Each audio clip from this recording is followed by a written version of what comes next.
నమస్తే, మీ ఎర్రంరెడ్డి తిరుపతి రెడ్డి. ఈరోజు పాలకుర్తి నియోజకవర్గానికి చెందినటువంటి ఎన్ఆర్ఐ ఝాన్సీ రెడ్డి ఒక విచిత్రమైన పని చేసింది. కాంగ్రెస్ పార్టీ రాష్ట్ర ఉపాధ్యక్షురాలని చెప్పుకుంటూనే, అంటే ఆమెకి ఇచ్చారు కదా దిక్కుమాల కాంగ్రెస్ పార్టీ విదేశీ వనిత అని తెలిసి కూడా భారత పౌరసత్వం లేని, కనీసం ఇక్కడ ఓటక్కు లేనామను వైస్ ప్రెసిడెంట్ చేశారు. చేసినందుకు ఇలా తగిన గుణపాఠం చెప్తా ఉంది. ఏం చేసింది? వీరి ఆస్థాన ప్రచార మాధ్యమం టీవీ ఛానల్ బిగ్ టీవీ మీద సాక్షాత్ కోర్టులో, హైకోర్టులో షోకాజ్ నోటీస్ ఇచ్చింది. అది చూడండి, ఆ నోటీస్ చూడండి, చూస్తే మీకే అర్థమవుతుంది. సో ఇక్కడ షోకాజ్ నోటీసు ఎవరికి? హనుమాన్ల Jhansi Reddy versus central government, union of India, the state government of the state of Telangana అంటే చీఫ్ సెక్రటరీ స్టేట్కు, తెలంగాణ స్టేట్కు, గూగుల్కు, యూట్యూబ్కు, బిగ్ టీవీ యాజమాన్యానికి, అదే విజయకాంత్ రెడ్డి ఎండీకి, అజయ్ రెడ్డి కొండాకు, సతీష్ దేవల్ల మేనేజింగ్ డైరెక్టర్, వీళ్ళందరికీ ఇచ్చింది. ఇక్కడ విచిత్రమైన విచ్చట ఏంటంటే, హనుమాన్ల ఝాన్సీ రెడ్డి WO రవీందర్ రెడ్డి ఉంది. అంటే వైఫ్ ఆఫ్ ఏంది అది నాకు అర్థం కాలే. ఈమె భర్త పేరు అయితే రాజేందర్ రెడ్డి. మరి ఇది ఎందుకు ఆ పేరు వచ్చింది తెలియదు. ఎందుకంటే ఈ మధ్య ఈమె విడాకుల నోటీస్ ఇచ్చింది. ఇది రాజేందర్ రెడ్డి గారికి. ఇప్పుడు కింగ్స్ కౌంటీ, కాలిఫోర్నియా కింగ్స్ కౌంటీలో విడాకుల నోటీసు పెండింగ్లో ఉంది. ఎందుకు ఇచ్చిందంటే, రాజేందర్ ఈమె మొన్న ఎలక్షన్లోకి వచ్చేసి హైదరాబాద్ ఆమె ఇల్లును అన్ని కుదరబెట్టి కోట్ల కొద్ది అప్పులు తీసుకొచ్చి పెట్టింది. ఎలక్షన్ ఇష్టం పంచింది ఇబ్బడి ముబ్బడిగా. అధిష్టానానికి డబ్బులు ఇచ్చింది, ఎట్టెట్లు ఇచ్చిందో అని తెలుసు. ఆ వెనక తతంగం మొత్తం కూడా బిగ్ టీవీ యాజమాన్యానికి తెలుసు. ఎందుకంటే బిగ్ టీవీ యాజమాన్యం మాకు దగ్గర బంధువులు, ఇక నాకు స్నేహితుడుగా ఉండే. ఈ విషయం లోపలే మా మధ్య కూడా విభేదాలు వచ్చినాయి. ఎందుకంటే నన్ను పక్కకు తప్పించేసి, నన్ను కాదని చెప్పి ఈమెను ప్రమోట్ చేసిన ముఖ్యమైనటువంటి వాళ్ళలో బిగ్ టీవీ యాజమాన్యం ఒకటి.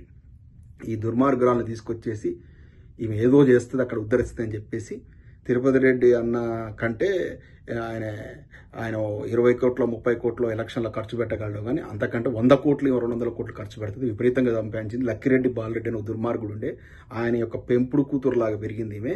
ఆయన ఆధ్వర్యం లోపల ఆయన సంస్థలో భాగస్వామి ఉండే, రిలేటెడ్ సంస్థలో. వాడు జైలుకు పోయి ఇక్కడనే చచ్చిపోయాడు. లైఫ్ టైం జైలు పడ్డది వాడు చేసేటువంటి అసాంఘిక కార్యక్రమాల వల్ల. అటువంటి ఒక చీటర్, ఒక లపంగి ఆధ్వర్యంలో పెరిగినట్టు ఆమె. ఈమెకి ఎట్లాంటి లక్షణాలు వస్తే మీకే వదిలేస్తున్నాం.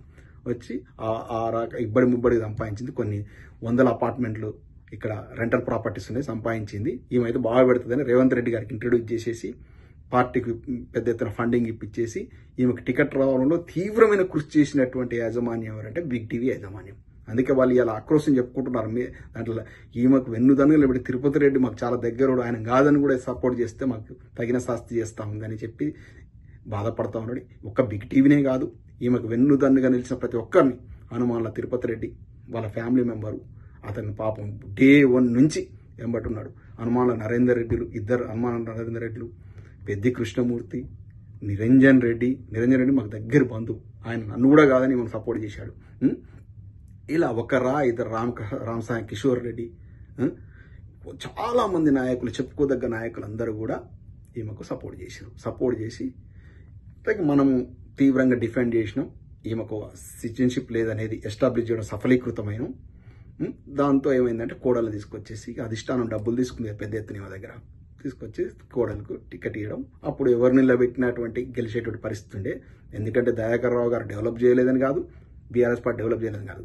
చూసిన సినిమా ఎన్నిసార్లు చూస్తారు? అప్పటికి 6 సార్లు కంటిన్యూస్గా అక్కడ ఎమ్మెల్యేగా గెలిచి మంత్రిగా చేసి దయాకర్ ఉంటే, ఒకసారి కొత్తది చూద్దాం, ఈ మీద పెద్ద ఉద్ధరితనంటుంది కదా మదర్ తెరిసా వల్ల వచ్చి స్కిల్ సెంటర్ పెట్టుకుని 1000 మందికి ఉపాధి కల్పిస్తా అన్నది.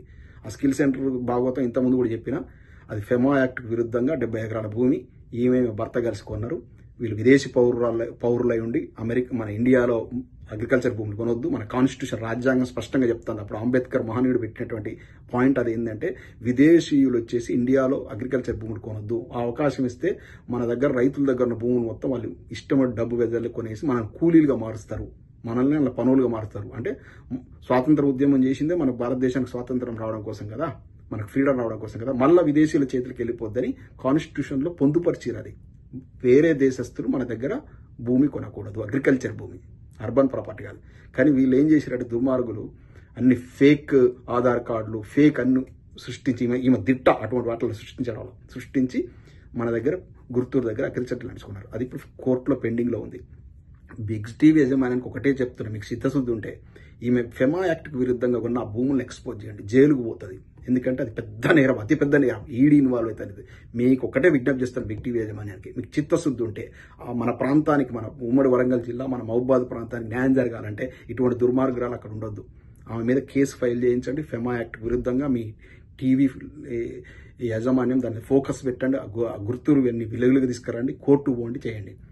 ఈ పిచ్చి పిచ్చి ఈ కేసులు పెడితే ఏమవుతుందమ్మా? నువ్వు ఇక్కడ అమెరికాలో బెదిరించినట్టు అనుకుంటున్నావా? కేసులు ఇండియాలో ఏం పని చేయవు. నువ్వే పెద్ద అరాచకవాదివి, నీకు అసలు ఎలిజిబిలిటీ లేదు, ఓటు హక్కు లేదు. కాంగ్రెస్ పార్టీ వైస్ ప్రెసిడెంట్ కన్నా చెప్పు తిరుగుతున్నావు. ఆ సిగ్గులేని, ఆ దిమాకులేని ఆ పార్టీ అధ్యక్షులు రివ్యూ చేసుకోవాలి. ఇటువంటి వాళ్ళకు ఎట్లా వైస్ ప్రెసిడెంట్ చేస్తారు?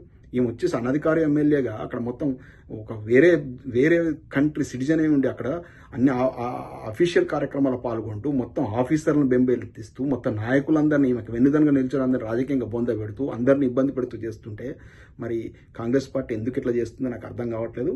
ఇవన్నీ కూడా త్వరలోనే వెలుగులోకి తీసుకురావాలి. బిగ్ టీవీ యాజమాన్యానికి కూడా చెప్తున్నా, మీరైతే వెన్నుదన్నుతో మిమ్మల్ని ఇంత ఇబ్బంది పెడుతుంది. కాబట్టి మీరు దీని మీద స్పందించి ఆమె విషయం లోపల అందరూ ఐక్యంగా పోరాడి ఆమెను ఆ కాన్స్టిట్యున్సీ లేకుండా చేయాలని విజ్ఞప్తి చేస్తున్నాను. ఇది ఈ ఝాన్సీ రెడ్డి యొక్క నైజం.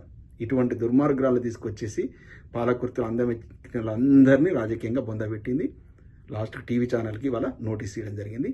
ఇది ఎప్పటి నుంచో నేను చెప్తున్నా ఉన్నాను. ఇప్పుడు ఒక్కొక్కరికి అర్థమవుతుంది. ఇప్పుడు వాళ్ళు బాధపడుతున్నారు. నాలాంటి ఒక నైతికంగా ఎంత పర్ఫెక్ట్గా ఉండేటువంటి మాలాంటి వాళ్ళు ఎడ్యుకేటెడ్ పర్సన్స్ కానీ ఈమెను తీసుకొచ్చి పెడితే పాలకుర్తిలో ఏం జరుగుతుందో మీరే గమనించండి. ప్రజలారా, ఇటువంటి చీటర్ వల్ల మీకు ఏమైనా న్యాయం జరుగుతుందో మీరే రివ్యూ చేసుకుని పాలకుర్తి ప్రజలు ఎక్కడికి వస్తే అక్కడ నిలబడి తీసి అడగండి.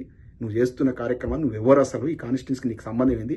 ఎందుకంటే రాజేందర్ రెడ్డి గారి పేరు చెప్పుకుని వచ్చింది కదా ఆ ఇంటి కోడలు అని చెప్పి, ఆ రాజేందర్ రెడ్డి గారికే ఇప్పుడు విడాకులు నోటీస్ ఇచ్చింది. మరి ఈ పాలకుర్తితో ఉన్న పేగు సంబంధం పోయినట్టే కదా, ఆమెకి ఇక్కడ సంబంధం. Seize a cheater. ఎందుకంటే జన్మతః ఈమె కొడుకు కూడా జన్మతః అమెరికా పౌడైన ఈమె కొడుకు కూడా హైదరాబాద్లో ఓటు హక్కు తీసుకొచ్చిందండి, ఫేక్ డాక్యుమెంట్లు పెట్టి. అప్పుడు మేము వెలుగులోకి తీసుకొచ్చాం. కాకపోతే అప్పుడు ప్రభుత్వాలు ఏం చర్యలు తీసుకోలేదు. ఇప్పుడు చెప్తున్నా, ఈమె ఫేక్ ఆధార్ కార్డు, ఫేక్ పేర్లు, ఈమెకు 5-6 పేర్లు ఉన్నాయి. అందులో ఏది ఒరిజినల్ పేరో తెలియదు. లాస్ట్కి ఈ పిటిషన్లో WYO రవీందర్ రెడ్డి ఉంది, వైఫ్ ఆఫ్ రవీందర్ రెడ్డి, మరి ఈమె భర్త పేరైతే రాజేందర్ రెడ్డి.